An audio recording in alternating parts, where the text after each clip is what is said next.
model. We're not talking about gaming here. We're talking about onboarding your employees and also creating motivation inside your company, for example, and or even yourself as an individual professional speaker. Gamification is something that you should explore. And finally, this takes me back to the beginning of my career, which is internal communications. Internal communications within the corporate structure.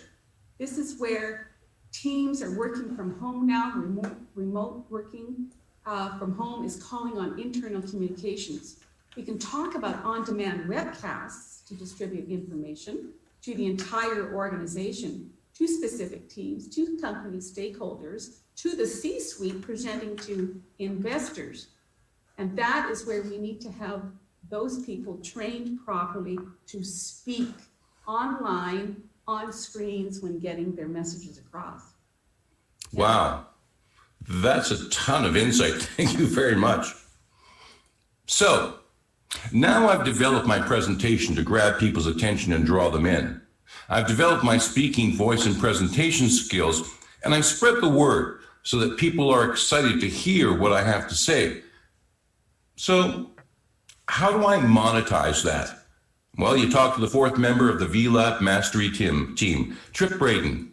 Trip, the world has changed, and monetization, while it was always difficult, really comes with a whole new landscape. Can you talk a little bit about that landscape? Thank you, Tom. Yes, I can. It's interesting, if you combine all the speakers we've heard before, they all have a very concurrent message. I'm going to go against the grain. I love that. So part of this is looking at it from the point of view of having been a global influencer, having been involved in speaking all over the world over the last year, having almost 7 million impressions on Twitter alone. I think we should know how to monetize that, right? Now I've got your attention, hopefully. But one of the things I think I do better than anyone, and the people I coach do better, is they really kind of have a very clear understanding of what they're trying to do. The people on this call here all have expertise, right? The question becomes, how do we get them as a client to change from what they're talking about now and assuming what people are learning?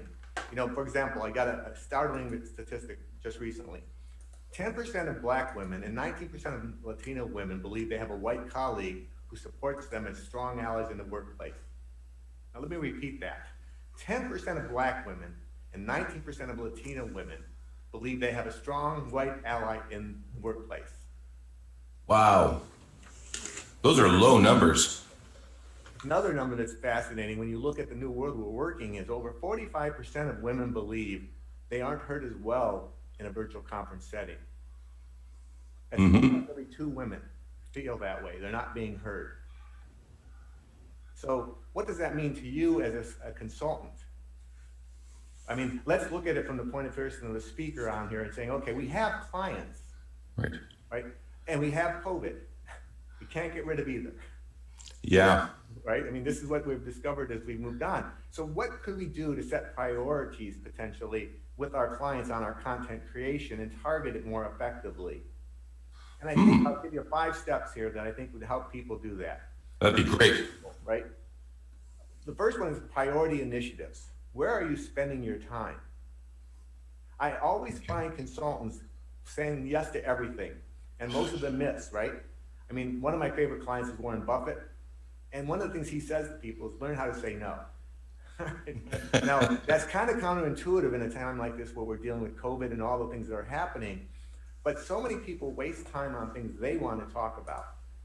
Yeah. What the priority initiatives of their clients are, and to build that bridge between where they are and where their clients are. Does that make sense? Yeah, I always talk to speakers about knowing the difference between what you want to say to your audience and what your audience needs to hear. Exactly, and part of it is because you may be the message bringer of a bad message. Right? I mean, part of this is they don't want to shoot the messenger. Well, they may be shooting a lot of messengers because without any movement, there is no business. It's not like a racehorse where you might get a second place finish and get some money. It's either all or nothing many times when it comes to this. True. So let's talk about the next factor, success factors, right? I mean, what are the success factors in that client, and what does that client want from you? You know, in the past, we wanted a great presentation, we wanted emotional connection, we wanted all these other things. But something has come out of COVID that no one's talking about, and that's the feeling of psychological safety on your teams, right? Right. And that plays out so heavily in what we do. So the second factor we want to do is, what are the success factors our clients are looking for in what we do with them? Right. Right? So now we have that, and we're talking about that to clients, and when you talk about what Sharon talks about in creating content, and the other people talk about, Jeremy talks about how do you say it, those are all important, but I think the overwhelming reality of the market today is, what is the message? You have to stand out, because there are millions of messages out there. You know, Clubhouse got $100 million in funding. Wow. Right? Right? And not from anybody, but Mark Andreessen. So you're not talking about an amateur in the investing world making a decision, and people want to hear more. Yeah. Right? So if they want to hear more, how do we do that? And how do we do that? And the other thing, that my number 3 step, is perceived barriers. What are the perceived barriers between what we say and what people hear? Right. I mean, And? you look at this, right? So the next thing is, what do you think, Tom, when you think of perceived barriers? What do you think it is? Because you obviously are a master at voice and video. So what stops people from hearing us? Quite often it's their own, you might call it agenda or preconceived notions. It could be sometimes they've just had a bad day. Well, we've all had those recently, I'm sure, right? Yeah. You know, today, I think when we're talking, we've got 20 below zero weather in some parts of the world. Doesn't turn anything on there. And the other thing is, we've been talking about a lot of what we're talking about today, just not this year, but pandemic. You know, in 2016, our Harvard Business Review ran an article called "Running Meetings That Are Fair to Introverts, Women, and Remote Workers." 2016. Wow. 5 years ago. So obviously, this problem has not gone away, and it isn't getting better with the pandemic. Right. So what are the perceived values to that and perceived barriers around that? The next part, let's talk about decision criteria. You know, I think one of the things we need to do as consultants is be better at figuring out what their decision. There we go. Decision criteria. Let's say it again. Decision criteria comes down to, what does the client really want, and how are they going to make their decisions, and where are they going? You know, 70% of the sales transaction happens before we ever talk to somebody. So one of the things we have to think about is, what are the decision criteria we want to embed in our messaging from the beginning? Okay. So when people come to us, they have a certain perceived notion of what's going on specifically. So they know what they are looking for, and they feel very comfortable. Because the other thing no one has talked about on this panel today is the topics we're talking about are very intimate. Yeah. They're very small. They're very personal. Very personal. They're their children. They're their husbands, their spouses, their partners, their co-workers. We're all sharing this environment. And how do we do that? And how does that change the decision criteria of what you expect from someone? In the past, you might have expected a Tony Robbins to connect with you, because that's motivational, and I'm inspired, and I'm going to go out and run through a wall. Well, today we'd open the door. Today we're looking for people to come into our homes. We're bringing them into our homes. Look at behind you and the people on the panel, what they're seeing. We're in your home. It's intimate. The conversation has to be that way. I have to talk to you and connect in ways that are subtle. Because what I'm hearing, if I'm not hearing me, I'm hearing shouting. Yeah. Right? So now I speak up, and now I've got your attention, but I bore you if I start talking very low. And you know the secret and mastery of this. And it's the topic selection, but the decision criteria, that the people who are making these decisions are under stress as well. So how are they going to weigh the decision on who they choose? Well, the first person, the people on this call have to remember, is you, because they know you. It's a relationship. If you've done it well over the years, and many of you have, how do we establish that? So that's the next thing, decision criteria. And finally, as we start to close here a little bit, as we talk about the buyer's journey.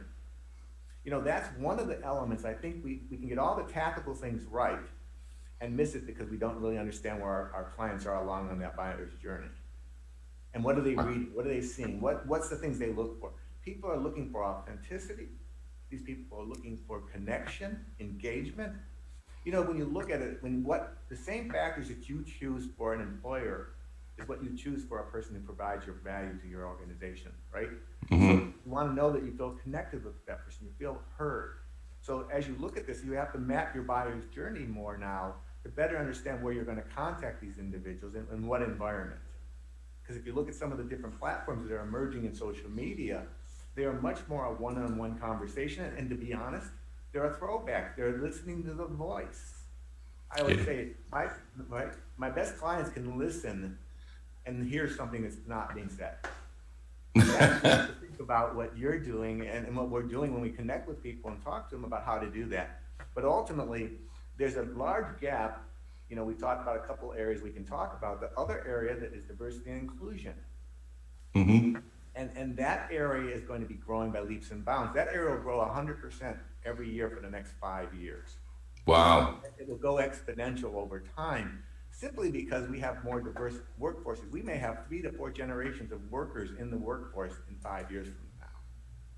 That's amazing to think about. It's generational. I mean, we already have generational companies, but seeing those generations extend to, you know, more than just, you know, a father and son to grandchildren and great grandchildren. That's unique and kind of exciting. Well, and I think it's exciting for the consultant who has an opportunity to re-engage their clients in different conversations and different value sets, for lack of a better term, about what we're doing with people. So part of this conversation needs to go there. Part of what we'd like to share with people today is, look, it has changed.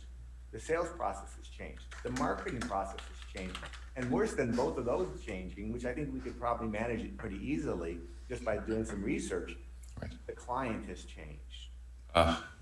Yeah. People connect with that client on a personal level and be through authenticity and say things and resonate with them, because they have, it used to be when I was growing up, they would say you probably have a minute to make the first impression.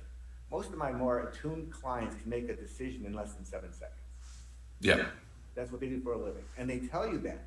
So the only way you can work that system and game that system really is to be honest and authentic. And I think that's what all these tools provide you. As you look at all these different components, it really is allowing you to project your personality into the conversation, and as importantly, understand their personality coming back at you and reflecting it to them. So we come back to building authentic relationships. Exactly. Which is right. Yeah. But we think we're doing it. I mean, this is where I'm going to, again, I'm being a little contrarian here, but I think all of us would say we all are trusted. Well, clearly we're not, because 10% of Black women don't believe they have an advocate in the marketplace. True. Right?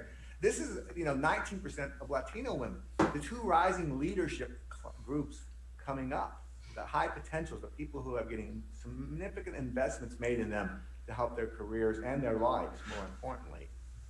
And they don't feel connection. So if you're looking for an opportunity to do something for your clients and help them do something better, that might be a different direction to take this, but it's also an area where they're already interested in talking. Wow. That is great advice, Trip. And boy, I can see how that would have a major impact on everybody who's on the call today. So thank you very much. Thank you. So there you have it. I hope this session provides you with some new insight into transitioning to the online world. But this is just where we start. WorldGate Media created Virtual Conference Mastery and VLabs to support you through this journey. We're developing a library of programs that will provide you with the tools to chart a course to online success in this new reality. After today's presentation, we'll send you an email inviting you to our introductory program, VLab 101. And now let's get to some of your questions. To manage your questions efficiently, I and the 3 masters joining me today will each have a room on this broadcast, and you can choose which you'd like to attend. We'll do this for the next 5 to 7 minutes before we're turning for a group Q&A back here in the main room. Breakout sessions, and then we have the breakout sessions, and welcome back, everyone. Joining me are Sharon McLean, Dr. Jeremy Lukaba, and Trip Braden. Let's answer some of your questions, and then we have the group Q&A. And once again, I hope you found this informative and helpful. In the next few minutes, you will receive an email inviting you to start the journey to success with VLab 101. We'll also be sending you a link to the recording of this event to review or share with a colleague. On behalf of myself, Tom the Speech Guy, Sharon McLean, Dr. Jeremy Lukaba, and Trip Braden, I'd like to thank you for attending and wish you well on the road to online success. And we're out.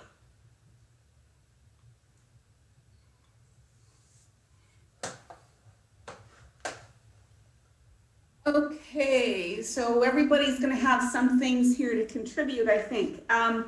So we've gone through 4 of us speaking sort of at the people, one after another. I'm wondering if we need to take breaks after each speaker and maybe put in that polling question that we had planned to install, number Yeah. 1. And should we open up for questions after each speaker for a minute or two for a couple of questions? Because it was almost like a battering ram for me for the entire session. And we kind of preached that about having engagement, right, and a conversation. Right. What do you guys think? Sharon, I have, and I was taking notes, and I have something about the battering ram, and I have something, Sharon and Tom from last time, you're gonna think that I have an idea and I don't follow through with it, because we were gonna have an interim session to try this method, and I saw this method with Tom and Trip, and I think it worked beautifully. And what it is, it's so yes, to a question or two, yes, I think that would be helpful, but I think we can rely less on that. So I noticed a couple of times this just genuine interaction. For example, Trip simply said, "Tom, does this make sense?" And Tom actually had a great part from that he could pull from, and then Trip also said to Tom, "What steps people from trusting us or from hearing us? What stops?" I can't read my own handwriting. What stops people from hearing us? And that was really genuine. So through the 3 of your conversations, I took notes where I would be able to contribute to your conversation, and you would be able to contribute to my conversation. I'm really starting to see some nice parallels or interjections or tangents of between us, and I wrote some down between the two of you. But I think with Tom and Trip, what you guys did, Trip, by your example of really just engaging Tom with some things, I must have 10 to 15 things here where we can really bounce off each other, provide more value in a less structured but overall more structured way. And really what it would come down to is simply this: when each of us are speaking, write down questions that you would have for the person speaking, and also areas that you think you could contribute to that part of the conversation as well. I don't think it would take a whole lot of work. I mean, I really did that just when you guys were talking. It probably seems like an example would help. Yes, no? Am I clear? No, I think you're clear. I think the question becomes is one of the things is I feel, and I'm not obviously the first time. We're the first time doing this, but I think the interaction is critical. I would have loved to, I hate to say this, make a couple comments as we were